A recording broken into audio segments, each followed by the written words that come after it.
오늘 우리가 묵상할 말씀은 빌립보서 4장 7절입니다. 9절입니다. 신약 성경이고요. 321페이지 또는 322페이지 이렇게 전후가 되겠습니다. 빌립보서 4장 9절의 말씀, 짧은 한 절인데 함께 읽도록 하겠습니다. 너희는 내게 배우고 받고 듣고 본 바를 행하라. 그리하면 평강의 하나님이 너희와 함께 계시리로다. 아멘. 할렐루야. 오늘도 저와 여러분의 가정, 자녀 그리고 하시는 모든 일들 위에 하나님의 도우시는 손길이 함께 하시기를 주님의 이름으로 축복합니다. 오늘 우리가 묵상하는 말씀은 빌립보서입니다. 잘 아시는 것처럼 빌립보서는 사도 바울이 쓴 목회 서신입니다. 이 빌립보서에는 별명이 있어요. 어떤 별명이냐면 기쁨의 서신, 기쁨의 서신이라는 별명이 있습니다. 그러한 별명을 붙일 만한 충분한 이유가 있었는데 빌립보서는 모두 4개 장으로 이루어져 있습니다. 그리고 104개의 성경 구절로 구성이 되어져 있어요. 그래서 짧은 편지라고 할 수 있는데 이 짧은 빌립보서에 기쁨 또는 기쁨과 관련된 단어가 자그마치 16번이 나오고 있어요. 몇 군데 확인해 봅니다. 빌립보서 1장 4절을 한번 보세요. 간구할 때마다 너희 무리를 위하여 무엇으로요? 기쁨으로 항상 간구함은. 사도 바울이 빌립보 교회 교인들을 위해서 중보 기도를 합니다. 그런데 그렇게 기도할 때마다 빌립보 교회 교인들을 생각하면은 얼마나 기특하고 감사한지 아주 항상 기쁨으로 간구하게 된다는 거예요. 여러분, 성도도 마찬가지예요. 목사가 어떤 성도를 위해서 기도할 때는요, 참 기쁨으로 감사하는 마음으로 기도할 수밖에 없는 성도가 있는 반면에 또 어떤 성도를 위해서 기도하려고 하면은 늘 마음의 근심과 걱정으로 기도할 수밖에 없는 그런 경우들이 있어요. 오늘 사도 바울이 빌립보 교회를 생각할 때마다 아주 기쁨으로 중보 기도를 한다는 거예요. 또 한 번 더 살펴보십시다. 1장 18절 뒷부분에 보세요. 이로써 나는 기뻐하고 또한 기뻐하리라. 2장 17절 중간부터 18절에도 보니까 나는 기뻐하고 너희 무리와 함께 기뻐하리니 이와 같이 너희도 어떻게 하라고 그랬어요? 기뻐하고 나와 함께 기뻐하라. 빌립보서를 마무리하면서 끝으로 그러면서 또 한 번 당부를 하는데 3장 1절을 보세요. 끝으로 나의 형제들아 어떻게 하라고요? 주 안에서 기뻐하라. 오늘 본문인 빌립보서 4장 1절도 보시기 바랍니다. 거기에 보니까 빌립보 교인들을 향해서 사도 바울이 이렇게 불러요. 그러므로 나의 사랑하고 사모하는 형제들, 또 나의 뭐라고 그랬어요? 기쁨이고 면류관인 사랑하는 자들아 그랬어요. 이처럼 사도 바울에게 빌립보 교회 교인들은 기쁨 그 자체였었어요. 그래서 사도 바울은 빌립보 교인들을 생각할 때마다 기뻐한 것뿐만 아니라 또 그 교인들을 향해서 여러분들도 나처럼 기뻐하십시오라고 권면하고 있는 걸 볼 수가 있습니다. 사도 바울이 왜 이처럼 빌립보 교인들에게 기뻐하라고 누누이 강조하며 이야기를 했을까요? 이유는 하나입니다. 사도 바울이 개척한 교회가 많이 있어요. 목회한 교회가 여러 개 있어요. 그런데도 유독 이 빌립보 교회를 더 많이 사랑했기 때문입니다. 왜? 빌립보 교회가 정말 주님을 위해서 최선을 다했던 교회이고 사도 바울이 그걸 알고 있기 때문에 이 빌립보 교회에 대한 남다른 애착이 있었어요. 그래서 늘 이 빌립보 교인들이 정말 행복하기를 간절히 바랬던 겁니다. 저도 마찬가지일 것 같습니다. 언젠가 저도 은퇴를 하겠지요. 전도사 시절부터 이런저런 교회를 많이 다녀왔습니다마는 제가 저의 모든 젊음을 바친 이 대연성결교회가 저에게 있어서는 정말 귀한 교회이지요. 마치 부모의 심정과 같은 마음으로 저는 저희 교회 성도들이 행복하기를 원합니다. 바울도 빌립보 교인들에게 똑같았을 거예요. 그래서 그들에게 부탁한 게 뭐냐면 행복할 수 있도록 기뻐해라 그랬어요. 그런데 왜 갑자기 이 바울이 이러한 이야기를 할까? 바울의 마음속에 정말 열심히 신앙생활하는 빌립보 교회 교인들이 있지만 갑자기 그들을 볼 때에 염려스러운 마음이 생겼어요. 혹시 빌립보 교회 교인들이 사역이나 사역의 열매에 집중하다가 주 안에서 누릴 수 있는 기쁨과 행복을 잃어버리면 어떡하나 하는 염려가 있습니다. 여러분, 우리 중에도 혹시 그런 사람 있진 않을까요? 열심히 사는데 행복하지 않아요. 최선을 다하는데 행복하지 않아요. 혹시 우리들 중에 하라고 해서 순종하긴 하는데 마지못해 억지로 버티고 하는 사람은 없을까요? 어쩔 수 없어 할 수 없이 그냥 마지못해 버텨가면서 하고 있는, 이 사역하고 있는 사람은 혹시 있지는 않을까? 여러분, 그러면 안 되지요. 기쁨을 잃은 헌신, 기쁨을 잃은 봉사 아무 소용이 없습니다. 기쁨을 잃어버린 목회 의미가 없습니다. 오늘 오후 예배에 우리 또 선교 헌신 예배를 드리게 되는데, 오늘은 어떤 두 가정이 이렇게 헌신을 해가지고 사무원으로 선교사를 파송하겠다 그래서 두 가정을 파송하게 되는데, 새로운 선교사도 파송하면 좋겠습니다만은 요즘 계속 저에게 주는 부담감 중에 하나는 잘 후원받다가 담임 목사가 바뀌면서 자기 아는 사람 후원하겠다고 기존 후원하던 선교사를 끊는 경우들이 있어요. 그러면 10년, 20년 쌓아왔던 모든 선교 기반이 다 무너져 버리고 그냥 돌아오는 일이 생기지 않습니까? 그래서 이번에도 저희 교회는 기존에 파송된 시니어 선교사를 파송해요. 근데 시니어 선교사들의 위험이 뭡니까? 어려운 가운데 오랫동안 사역하다 보니까 기쁨을 잃어버릴 수 있어요. 매너리즘에 빠질 수 있어요. 아무리 선교사라도 기쁨을 잃어버린 선교는 주님이 원하시는 선교가 아니고, 그러한 헌신과 봉사는 주님이 원하는 헌신과 봉사가 아니라는 겁니다. 그것은 마치 누가복음 15장에 나오는 두 형제 중에 큰형과도 같은 모습이라고 할 수 있을 거예요. 어떤 집에 두 형제가 있었습니다. 형은 아주 착실하고 성실하게 아버지께 순종하면서 열심히 집안일을 해요. 근데 동생은 달랐어요. 동생의 마음에 바람이 들어간 것 같아요. 그래서 아버지를 자꾸 조르는 겁니다. 어차피 물려주실 유산인데 좀 빨리 땡겨서 물려주세요. 내가 가가지고 장사해가지고 큰 돈을 좀 벌어보고 싶습니다. 나 이렇게 구질구질하게 살고 싶지 않습니다. 막 졸라대는 거예요. 결국 아버지의 유산을 다 받아가지고 나갔는데 얼마 지나지 않아서 그 많은 재산을 다 날려버리고 거지가 되어서 아버지께로 돌아온 거예요. 그런데 집 나갔던 작은 아들이 돌아오자 아버지는 그게 마냥 좋은 겁니다. 아무것도 따지거나 묻지 않았어요. 너 그 많은 돈 갖다가 어떻게 했니? 이렇게 묻지 않았어요. 아버지가 어떻게 했습니까? 여러분, 누가복음 15장 22절 24절을 보세요. 아버지는 종들에게 이르되 제일 좋은 것 가져와라. 그리고 아들의 지위를, 아들의 그 자리를 회복했다는 의미로서 아들을 상속자라는 걸 뜻하는 가락지를 손에 끼워주는 거예요. 금반지를 끼워주는 거예요. 그리고 저 발이 다 부르텄는데 어이구 불쌍해라. 새 신을 사다 신기는 거예요. 그 당시에는 종들은 신발을 안 신었거든요. 너는 아들인데 맨발로 다니면 어떡하냐? 신을 신기는 거예요. 그리고 그냥 송아지는 안 돼. 살찐 송아지를 끌어다가 잡아라. 죽은 줄 알았던 아들이 살아 돌아왔는데 우리가 먹고 즐기자. 24절 말씀 다 같이 한번 읽어보겠습니다. 이 내 아들은 죽었다가 다시 살아났으며 내가 잃었다가 다시 얻었노라 하니 그들이 즐거워하더라. 근데 마침 그때에 하루 종일 땡볕에서 밤 매고 일한 큰아들이 돌아오고 있었어요. 이게 무슨 소리지? 집에서 막 풍악 소리, 음악 소리가 울려 퍼지고 막 사람들이 왁작지껄 북적북적거리는데 막 춤을 추고 난리도 아닌 거예요. 도대체 이게 무슨 일인가? 하인한테 물었어요. 그랬더니 하인이 대답합니다. 누가복음 15장 27절을 잘 보세요. 대답하되 누구의 동생이라고 그랬어요? Your brother. 당신의 동생. 그런데 죽은 줄 알았는데 이 동생이 아프지도 않고 건강한 모습으로 돌아왔다. 그래서 살찐 송아지를 잡았습니다. 이 이야기를 듣자마자 형의 안색이 싹 바뀌는 거예요. 표정이 싹 바뀌는 거예요. 그리고 28절을 보니까 그가 노하여 화를 막 내면서 집에 안 들어간 거예요.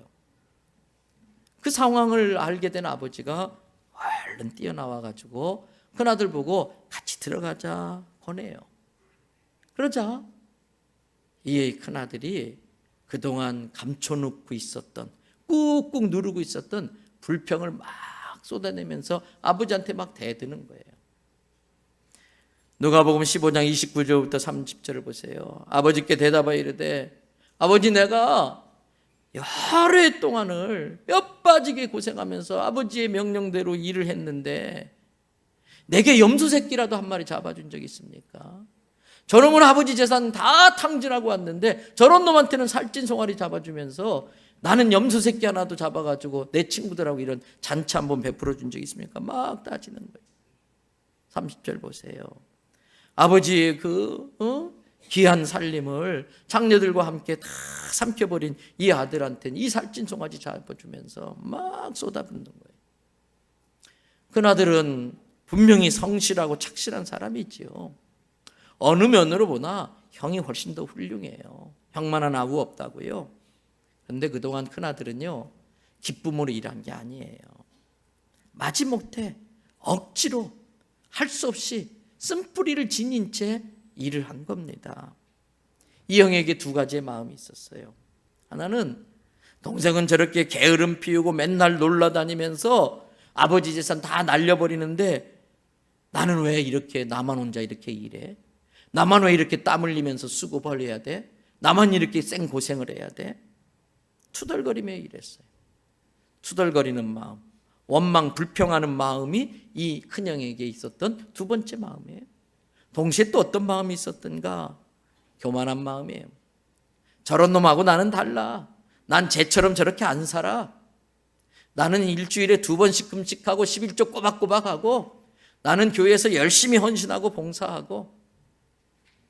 우월의식, 남을 비웃는 마음, 조롱하는 마음, 늘 경쟁자로 여기는 마음, 그래서 꼭 이기려고 하는 마음, 시기 질투하는 마음, 남이 잘 되면 배가 아픈 마음. 여러분, 그런 마음으로는 절대 인생을 행복하게 살 수 없어요. 그것이 마음 깊이 감추어진 쓴뿌리인 것입니다. 동생은 드러난 쓴뿌리를 가진 탕자였다면 형은 쓴뿌리를 잘 감추고 있었던 탕자였던 거예요. 이번 부흥회 때 강사님이 둘째 날 새벽에 강조한 것이 바로 그겁니다. 내 마음의 쓴뿌리를 해결하지 않으면 절대 기쁨으로 살아갈 수 없어요. 자원하는 마음으로 헌신할 수가 없는 것입니다. 그날 강사님이 히브리서 12장 15절을 본문으로 정했습니다마는 14절 15절을 같이 한번 보세요. 거기에 뭐라고 그랬습니까? 모든 사람과 더불어 화평해라. 내 동생과 화평해라. 아버지와 화평해라. 거룩함을 따르라. 이것이 없으면 아무도 주를 만날 수 없다. 구원받을 수 없다 이거예요. 그러면서 쓴뿌리를 계속 지니고 있으면 어떻게 되는지 강사님이 3가지 이야기했잖아요. 하나님의 은혜로 살아야 되는데 그 쓴뿌리 때문에 하나님의 은혜에 이르지 못하게 만드는 거예요. 하나님이 주신 은혜를 누리지 못하며 사는 거예요. 그리고 그 쓴뿌리가 나서 자기를 괴롭게 할 뿐만 아니라 자기가 경쟁자로 여기고 막 그러기 때문에 그 사람도 나를 괴롭히게 되고, 그래서 서로가 서로로 하여금 죄짓게 만들어서 더럽게 만든다는 거예요. 강사님이 우리에게 그런 말씀 전했어요. 그러므로 이 쓴뿌리는 반드시 제거돼야 되는데 그것은 먼저 하나님 앞에 그걸 다 토해내야 된다. 시편 62편 8절 보세요. 다 같이 읽습니다. 백성들아 시시로 그를 의지하고 그의 앞에 마음을 토하라. 하나님은 우리의 피난처시로다. 사람들 앞에 토해내면 안 돼요. 더럽다고 다 도망가요. 그거 누가 치워줍니까? 사람 앞에 할 말 다 하고 다 쏟아내면 갈라서자는 뜻이에요. 끝장내자는 거예요. 때문에 사람 앞에서 토하면 안 돼요. 하나님 앞에 토해야 돼요. 근데 우리 하나님은 더럽다고 하지 않아요. 그거 다 받아주시고 그거 다 씻어주시는 거예요. 하나님이 우리의 피난처인 줄로 믿습니다. 토해내라는 거예요. 그 쓴뿌리에 대한 것을 인정하고 다 회개하라는 거예요. 그리고 두 번째, 에베소서 4장 32절에 그랬잖아요. 서로 친절하게 하며 서로 불쌍히 여기며 서로 뭐하라? 용서하기를 하나님이 예수 그리스도를 통해서 우리의 모든 죄를 용서해 주신 것 같이 너희도 그렇게 용서해라. 그래야 쓴뿌리가 제거된다는 거예요. 그런데 그것이 말이 그렇지 쉽지 않잖아요. 여러분, 회개조차도 하나님 앞에 다 토해내는 것조차도 성령님의 은혜가 아니면 안 되는 거예요. 내 마음으로 용서가 안 되니까 용서 못 하잖아요. 때문에 성령님께 지배당해야만이 용서할 수 있기 때문에 이 쓴뿌리를 제거하기 위해서 세 번째, 에베소서 5장 18절 말씀, 술 취하지 말라 이는 방탕한 것이니, 그 다음 뭐라고 되어 있어요? 오직 성령으로 충만함을 받으라.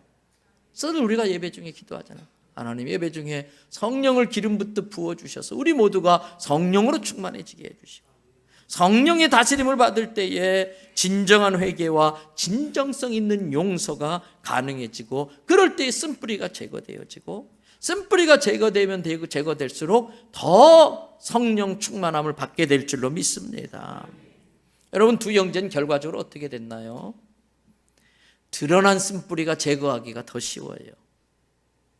감추어진 쓴뿌리가 제거하기가 더 어렵습니다. 비록 동생은 철이 없어서 아버지와 형의 마음을 아프게 하고 많은 재산을 탕진하긴 했지요. 그러나 그 다음이 중요해요. 드러나지 않는 죄, 또는 잘 감추어서 드러나지 않는 쓴뿌리가 있는 채 열심히 일한 것보다 그냥 드러난 모습, 못난 모습 다 들추어서 누구에겐가를 상처 주고 아프게 했지만, 그것을 깨닫고 달라지면은 그 이유가 더 중요한 거예요. 이 동생은 분명히 달라졌을 거예요. 그 전까지는 아버지, 어차피 내 몫으로 돌아올 유산인데 빨리 내놓으세요. 자신 있습니다. 내가 몇 배로 돌려서 돌아올 겁니다. 그런데 그 쓴 경험을 하고 실패의 경험을 하고 회개하고 돌아온 뒤부터는 그런 소리 하잖아요. 아버지가 전에는 말하면 아버지 좀 요즘은 그런 시대가 아니에요. 우리 시대는 내가 더 잘하니까, 내가 더 전문가니까 내가 알아서 할 테니까 이 잔소리 하지 마세요. 그랬던 아들이에요. 근데 아버지 알겠습니다. 귀담아 들어요. 형이 뭐라고 하면 막 대들고, 그런데 형 말이 다 옳습니다. 그 경험을 통해서 오히려 결과는 어떻습니까? 동생이 훨씬 더 겸손해졌어요. 이번 부흥회 때 강사님이 말씀하신 것처럼 예수님을 믿는 것은 주인을 바꾸는 거잖아요. 내 마음의 보좌에 그동안 이 동생이 자기가 주인 되면서 큰 소리 떵떵 치며 살았고, 누구의 말도 안 들었어요. 아버지의 말도 형의 말도 안 들었어요. 자기가 주인이니까, 자기가 제일 잘났으니까. 근데 달라졌어요. 겸손히 주인의 자리에서 내려오고 예수님을 주인으로 모시고 아버지의 말도 듣고 형의 말도 듣고 겸손해진 거예요. 그리고 일을 할 때마다 어떤 마음으로 일할까요? 내가 아버지 그 많은 재산 다 날려버렸는데 조금도 나무라지 않고 다시 나를 자식으로 받아준 그 은혜 얼마나 감사한지 기쁨으로 최선을 다해서 일했을 거예요. 시키지 않아도 즐겁게 일했을 거예요. 자기가 날려버린 재산에 대한 미안한 마음으로 그거 메꾸려고 더 열심히 일했을 거 아닙니까? 형의 마음과는 전혀 다른 마음으로 일한 거예요. 형의 마음과는 전혀 다른 마음으로 쓴뿌리가 제거된 상태에서 일을 한 거예요. 여러분, 이것이 바로 사도 바울이 빌립보 교회에 원했던 것입니다. 그래서 사도 바울은 빌립보서를 마무리하는 4장에서 다시 한번 당부를 하고 있어요. 4장 4절을 보세요. 다 같이 읽겠습니다. 주 안에서 항상 기뻐하라. 내가 다시 말하노니 기뻐하라. 사랑하는 대연성결교 성도 여러분, 무엇을 하든지 다 주의 영광을 위해 사시기를 바랍니다. 내가 이 땅에 육신을 입고 살아가는 중요한 목적은요, 내가 있는 곳에서 내가 하는 일을 통해 하나님의 영광을 드러내며 사는 게 우리의 목적이에요. 그런데 그 일이 짐이 되어서는 안 돼요. 그 일이 부담이 되어서는 안 돼요. 마지못해 억지로 해서는 안 돼요. 버티면서 하면 안 돼요. 쓴뿌리를 지닌 채로 그 일을 하면 안 돼요. 기쁨으로 하나님의 영광을 드러내는 일을 해야 되는 겁니다. 그러려면 적어도 내게 앞에 나온 두 아들 중에 작은 아들처럼 두 가지가 있어야 돼요. 첫 번째는요, 받은 은혜에 대한 감사가 있어야 돼요. 주님은 우리에게 너 이렇게 하면은 내가 이렇게 해줄게, 너 이렇게 자격을 갖추면 내가 너를 보장해 줄게, 이렇게 하지 않으셨어요. 그냥 주셨어요. 그래서 그걸 은혜라고 그래요. 그냥 주셨어요. 우리가 잘 외우는 구절이잖아요. 로마서 5장 8절에 우리가 의롭지 않고 어떤 자격이 있어서가 아닌데, 우리가 아직 죄인 되어 있는 상태로 있었지만 독생자 예수님을 십자가에 죽기까지 하면서 우리를 얼마나 사랑하는지 하나님께서 우리에게 대한 자기의 사랑을 어떻게 해주셨다? 확실히 증명해 주셨다. 확증해 주셨다. 그걸 은혜라고 그래요. 근데 우리는 자꾸 하나님과 딜하려고 그래요. 하나님과 거래하려고 그래요. 하나님, 내가 이렇게 해드렸으니까 이렇게 해주셔야 돼요. 하나님, 내가 이렇게 봉사하고 헌신하고 이렇게 헌금 많이 했으니까 저희 남은 여생을 보장해 줘야 돼요. 자꾸 하나님과 거래하려고 해요. 마테이블에 앉아가지고 딜을 하려고 그래요. 아닙니다. 어떻게 우리가 감히 하나님과 마테이블에 앉아서 거래를 할 수 있습니까? 우리에게 있는 그 어떤 것도, 우리에게 있는 그 모든 걸 다 모아도 하나님이 우리에게 주신 구원과는 비교할 수 없는, 우리에게 있는 것이 그 어떤 것도 가치 있는 게 아무것도 없는데, 아무것도 없이 어떻게 하나님과 거래를 하려고 합니까? 그저 우리는 처분만 바라야 되지요. 그런데 하나님께서 우리의 행한 대로 처분하지 아니하시고 우리를 이 모습 그대로 사랑하시고 받아주시고 구원해 주신 줄로 믿습니다. 은혜가 아니면 안 되는 것입니다. 그래서 이번 부흥회 때도 강사님이 계속 강조한 게 이 부분이었지요. 누군가 나에게 뭐라고 하면은 그때 우리는 마땅히 뭐라고 대답해야 되는가. 우리 김민재 집사님 오늘 지휘 참 잘하셨어요. 대답을 하세요. 뭐라고 대답을. 다 뭐라고요? 하나님의 은혜입니다. 정금숙 고사님 볼 때마다 너무 멋있어요. 하나님의 은혜입니다. 그래요. 아주 뒷모습이 너무 아름다워요. 웃지 말고 대답을 하셔요. 그거예요. 모든 게 하나님의 은혜라는 것을 깨달을 때에 기쁨으로 자원하는 마음으로 헌신하게 되는 줄로 믿습니다. 은혜가 무엇인지를 알고 내가 하나님께 갚을 수 없는 은혜를 입었다는 것을 아는 사람은 억지로가 아니라 기쁨으로 하나님의 영광을 위해서 살아요. 기쁨은 자격이 없는 나에게 은혜를 주신 것에 대한 감사가 있을 때 저절로 생겨나는 게 기쁨인 것입니다. 그렇습니다. 우리의 남은 인생의 목적은 하나님의 영광을 위해 사는 거예요. 그런데 이왕이면은 억지로가 아니라 기쁨으로 하나님의 영광을 위해 살아야 되는데, 그것은 받은 은혜가 무엇인지를 알면은 그렇게 살 수가 있는 거예요. 두 번째 필요한 게 있습니다. 우러나오는 기쁨을 가지고 하나님의 영광을 위해 살려면 환경을 뛰어넘는 믿음이 내게 있어야 돼요. 사랑하는 대연성결교 성도 여러분, 지금 빌립보 교인들에게 기뻐하라고 4장으로 이루어진 짧은 편지에서 16번이나 사도 바울이 강조를 하고 있어요. 근데 이 빌립보서를 지금 사도 바울이 어디에서 쓰고 있는 겁니까? 어디에서 쓰고 있어요? 감옥에서 쓰고 있다. 여러분 좀 우습지 않아요? 재밌지 않습니까?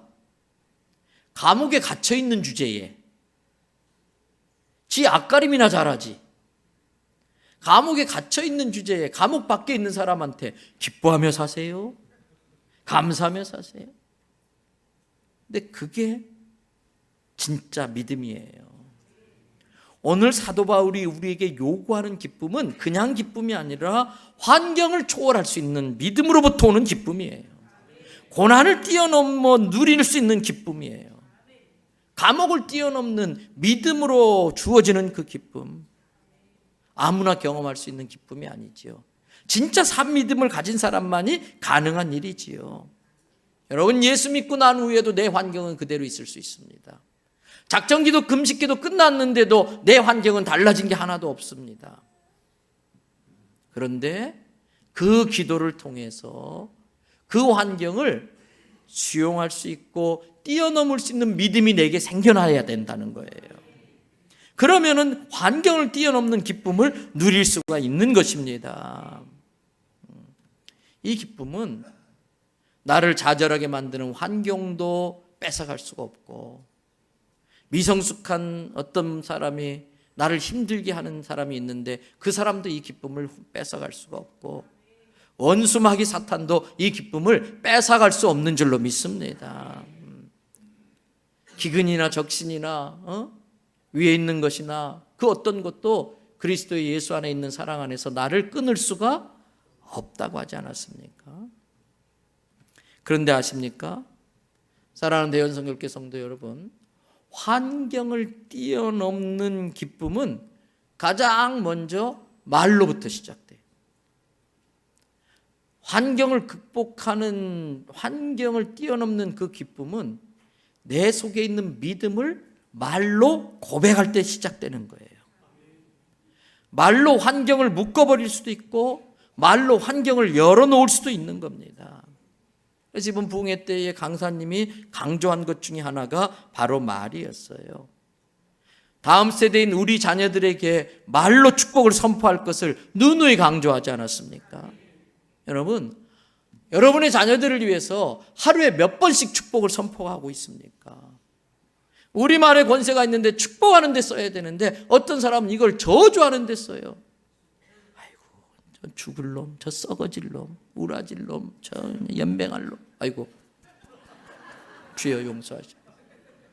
막 자녀들한테 막 저주를 퍼부어요. 아니에요.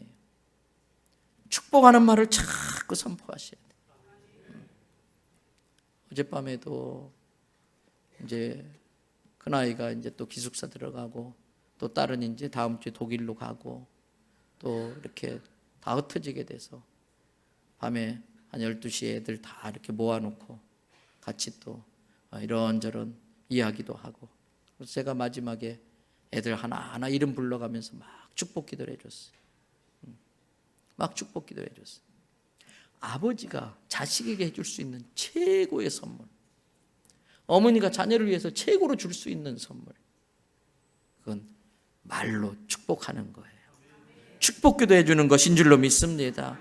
뿐만 아니라 자신을 위해서도 말의 권세를 사용할 것을 당부하셨지 않습니까? 왜요? 잠언 6장 2절 보세요. 강사님이 소개했던 구절이잖아요. 다 같이 읽습니다. 내 입의 말로 내가 얽혔으며 내 입의 말로 인하여 잡히게 되었느니라. 그래서 강사님이 초등부 최강현이 앞으로 불러가지고 마이크 줄로 걔를 막 묶어가면서 퍼포먼스를 했잖아요. 우리한테 잘 알아들으라고. 여러분, 누에가 자기 입에서 나오는 실로 고치를 만드는데 결국 그 자기가 만든 고치에 자기가 갇혀버리지 않습니까? 말로 자기를 묶을 수가 있는 거예요. 그러므로 우리는 하나님 앞에서 늘 하나님의 말씀을 그대로 시인하는 말을 자꾸 해야 할 줄로 믿습니다. 그리고 내 주어진 환경에 상관없이 주님이 여전히 나의 누구이시라고요? 목자이신 것을. 시편 23편 1절. 여호와는 나의 목자이십니다. 자꾸 말로 고백하는 말을 해야 돼요. 그리고 내 삶을 얽어매려고 하는 귀신들을 향해서 선포하는 말, 떠나갈지어다. 선포하는 말을 자꾸 해야 돼요. 뿐만 아니라 내 마음속에, 자녀들의 생각 속에 의심을 집어넣고 못된 것을 집어넣는 그 마귀들을, 그 귀신들을 꾸짖어야 된다 그랬어요. 왜요? 아까 읽은 말씀처럼 내가 내뱉는 그 말로 내가 되었든 내 자녀가 되었든 귀신이 되었든 환경이 되었든 묶어버리는 권세가 있기 때문에 그래요. 민수기 14장 28절 말씀, 이번에 강사님이 인용했던 성경 구절이에요. 다 같이 읽습니다. 그들에게 이르기를 여호와의 말씀에 내 삶을 두고 맹세하노라. 너희 말이 내 귀에 들린 대로 내가 너희에게 행하리니. 할렐루야. 하나님이 어떻게 행하신다고 그랬어요? 너희 말이 내 귀에 들린 대로. 그러므로 나의 환경에 대해 믿음으로 선포하는 말을 하셔야 돼요. 환경과 상관없이 찬양으로 높이는 선포를 하시기를 바랍니다. 여러분, 찬양 중에 거하시는 하나님이라고 그랬어요. 바울이 감옥에 갇혔음에도 불구하고 여전히 기도하고 믿음으로 찬양할 때에 옥문이 열려지는 역사가 일어난 거예요. 그래서 이번에 부흥의 강사님이 오셔가지고 제일 부러워한 것 중에 하나가, 우리 교회 몇 가지 부러워하는 게 있는데 그 중에 하나가 찬양을 그렇게 부러워하더라고요. 제가 봐도 올 부흥회 때는 찬양팀들이 정말 어느 때보다 열심히 뜨겁게 하더라고요. 그 앞에 그 조그만 여자 한 명이 그냥 또 막 펄펄 뛰면서, 우리 박 목사님도 그렇고, 그냥 우리 솔로 하시는 분들, 뭐 새벽에 권사 합창단, 여호수아 중창단 할 거 없이 얼마나 시간마다 찬양이 은혜로운지. 찬양은 선포잖아요. 하나님의 영광을 선포하고 하나님의 행하신 일들을 높여드리고, 그래서 예배 중에 자꾸 찬양을 하셔야 돼요. 그렇게 찬양할 때에 하나님의 역사가 나타날 줄 믿습니다. 말씀 마무리합니다. 그런데 이 모든 것이 이론이 되면 안 돼요. 이 모든 게 실제가 돼야 됩니다. 리얼리티가 돼야 돼요. 몰랐던 것이 아닙니다. 처음 듣는 말이 아닙니다. 늘 듣던 말이었습니다. 다 아는 것들이었습니다. 근데 그렇게 살지 못했습니다. 왜? 들은 대로, 본 대로, 배운 대로, 받은 대로 살지 못했기 때문이에요. 여러분, 사도 바울은 즐거워하라, 기뻐하라 그랬지만은 수준을 떨어뜨리지 않았어요.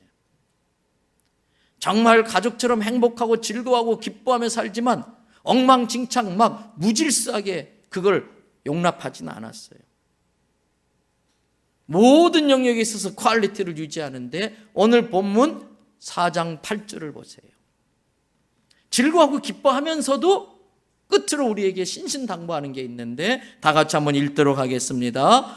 끝으로 형제들아, 무엇에든지 참되며 무엇에든지 경건하며 무엇에든지 오르며 무엇에든지 정결하며 무엇에든지 사랑받을 만하며 무엇에든지 칭찬받을 만하며 무슨 덕이 있든지 무슨 기림이 있든지 이것들을 생각하라. 정말 즐겁고 행복하게 하지만은 수준을 떨어뜨리지 말고 모든 영역에 있어서 최선을 다하라는 거예요. 그러면서도 동시에 기쁨을 잃지 말라는 거예요. 왜 우리가 기쁨을 잃을까? 왜 기쁨을 잃을까? 최고가 되려는 함정에 빠지면 기쁨을 잃어버려요. 내가 최고가 되기 위해서는 누군가를 깃밟아야 돼요. 경쟁하고 시기 질투해야 돼요. 그건 스트레스 받는 인생이에요. 기쁨을 빼앗기는 인생이에요. 주님이 우리에게 원하는 건 퍼스트가 아니고 베스트예요. 주님이 우리에게 원하는 건 최고가 아니고 최선이에요. 신앙은 뭐냐? 게으른 게 아니에요. 나태한 게 아니에요. 즐겁고 행복하지만 최선을 다하는 거예요. 땀 뻘뻘 흘리면서 하는 거예요. 그리고 주님께 다 맡기는 거예요. 늘 제가 시편 설명하면서 그러잖아요. 주님은 사랑하는 자에게 뭘 주신다? 잠을. 뭐예요? 열심히 안 한 사람은요, 편히 잠 못 자요. 열심히 해야 돼요. 그렇다고 해서 편히 잠잘 수 있는 게 아니에요. 열심히 해놓고 그 다음 아버지 알아서 하이소. 하나님께 다 맡겨버리는 사람은 그게 하나님께 사랑받는 사람이고 그런 사람이 편안하게 잠을 자는 거예요. 여러분, 퍼스트가 되실 수 있는 분은 예수님밖에 없어요. 선악과를 따먹고 내가 하나님 퍼스트가 되려고 하는 게 죄예요. 신앙은 주님을 퍼스트로 모시고 나는 베스트를 다하면 되는 거예요.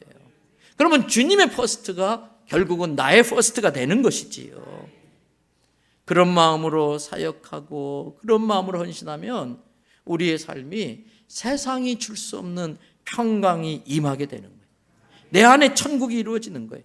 그래서 사도 바울이 오늘 본문입니다. 빌립보서 4장 9절을 보세요.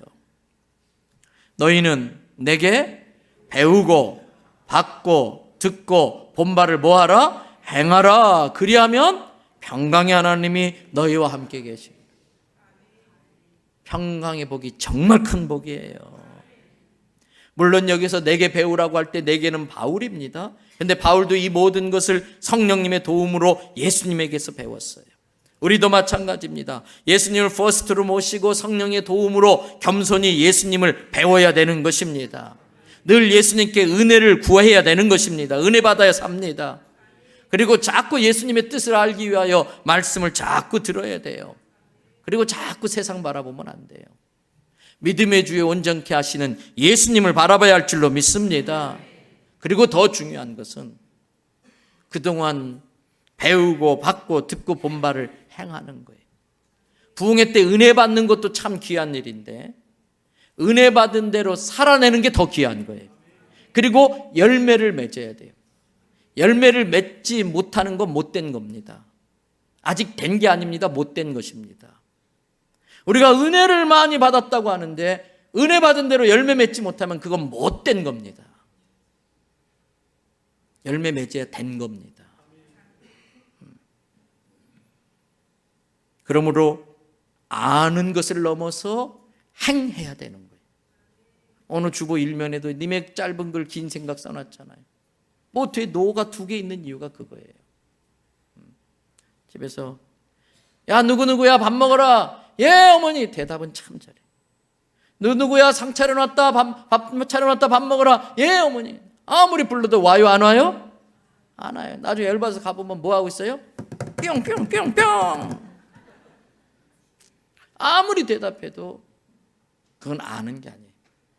진짜 아는 건 에너지가 있어요. 50몇 킬로 60몇 킬로 나가는 그 몸뚱아리를 들어서 식탁에 옮겨놓는 에너지가 있는 거예요. 진짜 우리가 이번 부흥회를 통해서 은혜 받았고 알았다면은 내 삶을 변화시키는 에너지로 내게 작용해야 되는 것이에요. 교육은 반복, 강화, 지속이에요. 반복하고 강조하고 지속적으로 가는 거예요. 여러분 쓴뿌리는 또 납니다. 때문에 계속해서 받은 은혜를 반복하고 강화하고 지속해서 마음밭 관리를 하셔야 돼요. 은혜 받은 걸 빼앗아 버리려고 하는 사단을 대적하여 물리치고 마음밭 관리를 잘 하셔야 돼요. 저는 우리 교회 성도들이 예수님을 주인으로 모시고 이번 부흥회를 통해 배우고 받고 듣고 본 바를 행함으로 건강한 교인이 되기를 축복합니다. 건강한 교인들이 모인 교회가 건강한 교회예요. 건강한 교회의 특징은 온 성도를 내 가족처럼 생각해서 잘한 것을 칭찬하고 격려하고 그게 자연스러워져야 돼요. 앞으로도 우리 앞에는 이런 마라 저런 마라가 있겠지요. 그러나 그 마라를 극복하면 축복이 온다는 믿음을 가지고 마라를 넘어서 건강한 교회가 되기를 바랍니다. 건강한 교회는 부흥할 수밖에 없어요. 그런데 부흥이 목적이 되어서는 안 돼요. 부흥시켜준 만큼 더 큰 사명 감당하는 교회가 돼요.